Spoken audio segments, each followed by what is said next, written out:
Hi everyone, in this tutorial I will show you how to make these 3D bookmarks.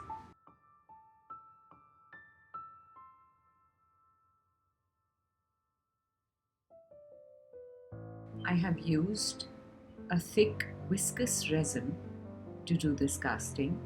I mixed 3 to 4 drops of red acrylic tint in my resin. I added a pinch of gold mica powder to add a shimmery effect to this translucent red color. I mixed the resin and the colors and then I kept it aside so that most bubbles could escape.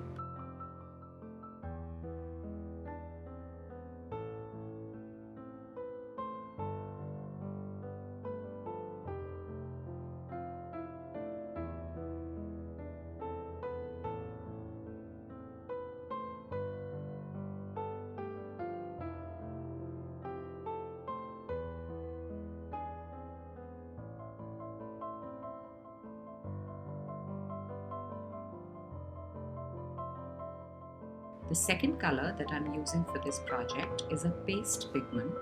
This is a yellow paste pigment.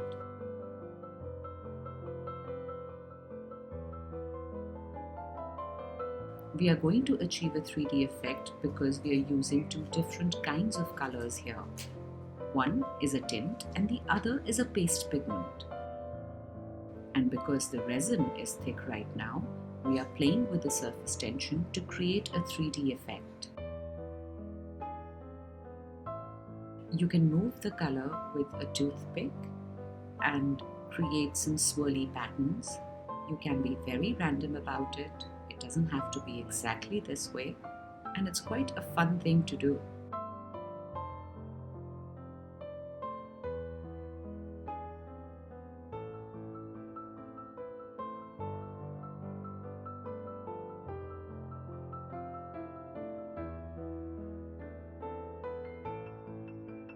Make sure that you've covered your mold properly.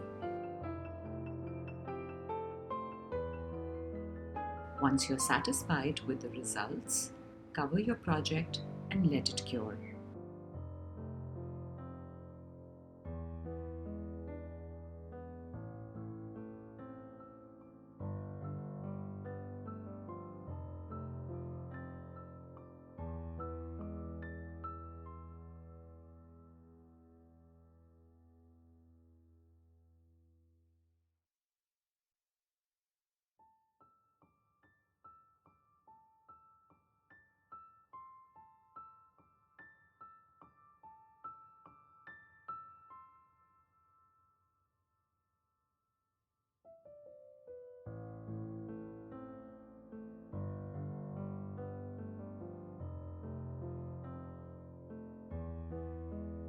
This is what we get after unmolding a bookmark. You can see how the colors interact with each other, and because of different densities, they are creating a beautiful 3D effect like multiple petals in one bookmark. I hope you've enjoyed this tutorial. Thank you.